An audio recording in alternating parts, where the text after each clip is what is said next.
আমার বাবার পৈতৃক সম্পত্তি আছে যা বিক্রি করলে হজ করা ফরজ হয়ে যাবে।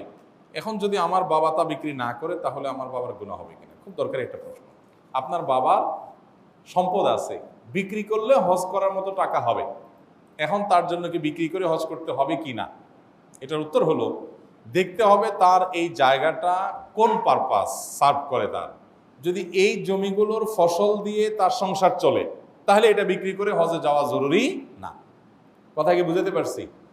এই জায়গার উপার্জন দিয়ে তার সংসার চলে, তাহলে সেক্ষেত্রে এটা বিক্রি করে তিনি হজে যেতে বাধ্য না। যদি ব্যাপারটা এরকম হয় এই জায়গাটা তার এক্সট্রা আছে না, যে এখানে একটা ফ্ল্যাট কিনে দিয়েছে, ওখানে একটা প্লট কিনে দিয়েছে, ওখানে একটা জায়গা কিনে দিয়েছে, এগুলো আসলে তার অতিরিক্ত, তার যে সংসার চলে তার বাইরে এগুলো অতিরিক্ত, অথবা ল্যান্ডের বিজনেস করেন তিনি, এগুলোর মালিক তিনি, তাহলে সেক্ষেত্রে সেই মূল্য থাকার কারণে তারপরে হজ বর্তাবে, তিনি এটা বিক্রি করে হোক আর যেভাবে হোক তাকে হজে যেতে হবে। ট্রাক দুর্ঘটনায় আমার সাইকেল ও মোবাইল ক্ষতিগ্রস্ত হয়েছে, কিন্তু আমি আলহামদুলিল্লাহ বেঁচে যাই এবং তার কাছ থেকে সাইকেল ও মোবাইলের ক্ষতিপূরণ হিসাবে 3000 টাকা নিয়েছি। এটা কতটুকু শরীয়ত সম্মত হয়েছে? আমাদের অনেকেরই অনেক সময় এরকম হয়, রাস্তায় চলতে গেলে দেখা গেল যে কেউ এসে আমার গায়ে আঘাত করলো, আমি ক্ষতিগ্রস্ত হয়ে গেলাম, আমার মোবাইলটা ভেঙে গেল, ক্ষতিপূরণ নেওয়া জায়েজ আছে কিনা? উত্তর হলো অবশ্যই ক্ষতিপূরণ নেওয়া জায়েজ আছে, এটা আপনার অধিকার, যদি তার ভুলের কারণে এটি হয়ে থাকে। আর আপনার নিজের ভুলের কারণে যদি হয় তাহলে সেক্ষেত্রে আপনার ক্ষতিপূরণ নেওয়ার অধিকার নাই। আমাদের দেশে দেখা যায় রোড অ্যাক্সিডেন্ট হলে চোখ বন্ধ করে আমরা ড্রাইভারের দোষ দিয়ে দিই। এই দেশে যত অ্যাক্সিডেন্ট হবে সকল অ্যাক্সিডেন্টের একেবারে কমন দোষ দিয়ে দিই আমরা কার উপরে? ড্রাইভার বেচারা। মনে করেন একটা গায়ের নিচে একটা মানুষ চাপা পড়ছে, সবাই মিলা হাতটা গোছায় বাচ্চা ধরতে যায় না, ড্রাইভারের মারতে যায়। ড্রাইভারের দোষে অ্যাক্সিডেন্ট হয় না তা আমি বলতেছি না, উল্টাপাল্টা গাড়ি চালা, জোরে গাড়ি চালা, রাফ গাড়ি চালা, লাইসেন্স ছাড়া গাড়ি চালা, অ্যাক্সিডেন্ট তো হয়, সেটা তো আছে, স্বীকার করি। কিন্তু এই পথচারীদের অ্যাক্সিডেন্টগুলোর বেশিরভাগই পথচারীর দোষে হয়, ড্রাইভারের দোষ থাকে না। আপনি হুলস্থুল করে দিলেন দৌড়, বেচারা কি করবে? আমরা আজকে আসার সময় বোধ হয় সকালে কোথায় ওই টিভিতে যাচ্ছিলাম প্রোগ্রামে, তো বাস গুলশানে একটা বাস দাঁড়ানো আছে, বাসের সামনে দুটো ছেলে কিশোর বয়সে এমন জোরে দৌড় দিছে। এখন বাসের পাশ দিয়ে যখন একটা গাড়ি যাচ্ছে, বাসের ওই পাশ দিয়ে কি আসছে তো গাইবের মালিক নেই, তো জানে না, এখন এমন জোরে দৌড় দিছে, গাড়ি যদি 20 স্পিডেও থাকে তো এর সামনে তো পিষ্ট হয়ে যাবে। এখন যদি গায়ে লাগে সবাই এসে গাড়ি ভাঙচুর করবে আর ড্রাইভাররা দোষ দিবে। আমাদের মধ্যে বিচার বিবেচনা শক্তি এত লোক পেয়ে গেছে, আমরা আপনার এই ধরনের ইস্যুগুলোতে খুব বেশি বায়াসড হয়ে যায়, যে না এখানে ড্রাইভারের দোষ, কার দোষ তাকে অবশ্যই দোষী ধরতে হবে। যাই হোক, যদি ড্রাইভারের দোষে হয় তাহলে আপনি ক্ষতিপূরণ নেবেন, সে শরীয়ত আপনাকে এটা দিয়েছে। 3000 কেন নেবেন? একটা বাজার মূল্য যা আছে সবগুলো নিতে আপনি সে অধিকার আপনার আছে। হ্যাঁ, আপনি যে বলেন যে ঠিক আছে গরিব মানুষ ছাড় দিয়ে আমি অল্প সময় করলাম, সেটা আপনার ভালো মানসিকতা, আপনি সব করবেন ইনশাআল্লাহ। আমার কিছু টাকা আমার পরিচিত এক ব্যবসায়ীর কাছে দিয়েছি এবং বলেছি এগুলো কাজে লাগান এবং প্রতি মাসে লাভের নির্দিষ্ট একটা অংশ আমাকে দিবেন, এটা কি সুদ হবে? দয়া করে জানাবেন। এই প্রশ্ন হাজারো মানুষের, এবং এই প্রশ্ন এইভাবে আমরা অনেকে টাকা ইনভেস্ট করি।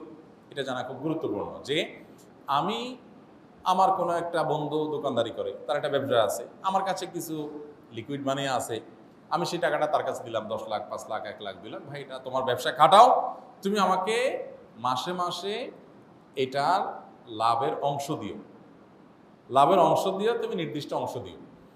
এটা জায়েজ হবে কিনা? উত্তর হলো, আপনি যদি তাকে নির্দিষ্ট কোনো হিস্সা তার সাথে চুক্তি করেন যে ঠিক আছে এটা লাভের অর্ধেক আমাকে দিও, আমার এই টাকায় যা লাভ হবে, তোমার টোটাল ব্যবসায় লাভের হিসাব যখন করবা তখন আমার এই 5 লাখ টাকায় কত লাভ হয়েছে এটার অর্ধেক আমাকে দিও, আর পরিশ্রম করে তুমি ব্যবসা করবো, অর্ধেক তুমি নিও।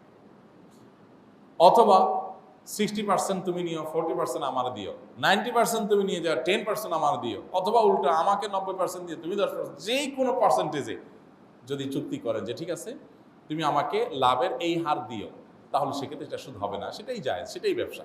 কিন্তু এখানে লাভ নিলে হবে না, শুধু আপনাকে লসও নিতে হবে।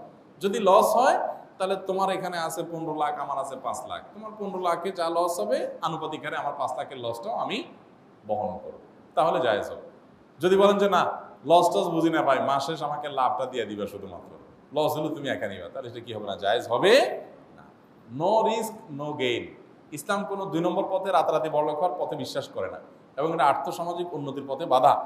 আর্থসামাজিক উন্নতির জন্য মানুষের, বিশেষ করে একটা সমাজের অর্থনীতির আপনার চাকা স্বাভাবিক থাকার জন্য এটা অন্যতম একটা ব্যাপার যে ব্যবসার সঠিক পদ্ধতিতে ব্যবসার প্রচলন, প্রসার এবং আপনার এই লাভ লস ভিত্তিতে ব্যবসা, এটা অনেক বেশি প্রয়োজন। এটা না হলে হয় কি, এটা না হলে সমাজে কিছু মানুষ অনেক বড়লোক হয়ে যায়, কিছু মানুষ একদম গরিব হয়ে যায়। এখন দেখবেন পৃথিবী আস্তে আস্তে ওইদিকে চলে যাচ্ছে। কিন্তু আমাদের দেশের প্রেক্ষাপট বলেন বা গোটা দুনিয়ার প্রেক্ষাপট বলেন, কাপড় চোপড়, আচ্ছা কাপড় চোপড় অনেক দূরে, বদনা, আগে এই যে বদনা বানাতে দেখতেন পুরান ঢাকার বিভিন্ন জায়গার ছোট ছোট অল্প কিছু টাকা হয়েছে, এটা বদনা ফ্যাক্টরি দিয়ে দিচ্ছে। এখন সব নিয়ে গেছে 2-3টা বড় বড় প্লাস্টিক কারখানা, কোম্পানি, আমি নাম বলে তাদের মার্কেটিং আর করতে চাই না, আছে না নাই, যে এখন প্লাস্টিকের জিনিস কিনলে ওই কোম্পানিটা কিনবে।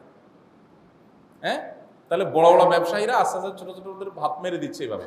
এটা অবশ্য মানে অনেক দীর্ঘ আলোচনা সাপেক্ষ ব্যাপার, আমি অর্থনীতির কোনো মানুষ না, তবে এইটুকু বুঝি যে সুদ ভিত্তিক অর্থনীতি সমাজে গরিবকে আরো গরিব করে দেয়, আর ধনীরা বড়লোক হইতে হইতে আরো ধনী হয়। আস্তে আস্তে একটা চেইনের অধীনে দেখা যায় সব তার কন্ট্রোলে চলে আসে।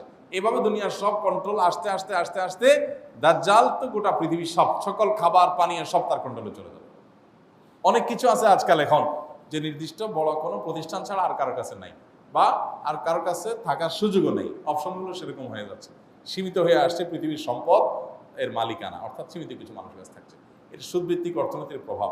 এই জন্য এটা একটা সমাজকে অস্থিতিশীল এবং ধ্বংসের দিকে নিয়ে যায়। এই জন্য আপনি ব্যবসা যদি করেন তাহলে সেক্ষেত্রে লাভ লসের ভিত্তিতে ব্যবসা করুন, পার্সেন্টেজটা ঠিক করা থাকবে, সে আপনাকে সে হারে দিবে, জায়েজ।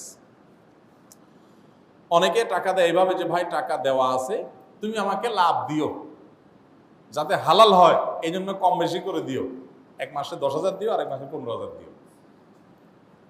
তো এটা জায়েজ হবে না। আপনাকে পার্সেন্টেজ ঠিক করে লাভ লস হিসাব করে নিতে হবে। প্রয়োজনে এমন হতে পারে যে হিসাব তার প্রতি মাসে মাসে হবে না, ঠিক আছে, প্রত্যেক মাসে আপনাকে 5, 10,000, 20,000 যে কোনো একটা টাকা দিয়ে গেল, হিসাবটা বছর শেষে হবে, হয়ে তারপর দেখা যাবে কত নেওয়া হয়েছে, কত পাওনা ছিল। কিন্তু যদি এরকম হয় যে ঠিক আছে দোস্ত, তোর কাছে 5 লাখ রাখলাম, তুই ব্যবসা করিস, যেহেতু সুদ খাওয়া হারাম এই জন্য তুই আমার সুদ দিস না, ওই লাভের অংশ থেকে তুই কিছু কিছু দিস আমারে, তো দোস্ত আবার কম বেশি করে দেয় 5,000, 10,000, 2,000। তো এইটা তো আপনার প্রপার হিসাব করে দেওয়া হলো না, এটা একরকম অভিনয় হলো, এটা জায়েজ নেই।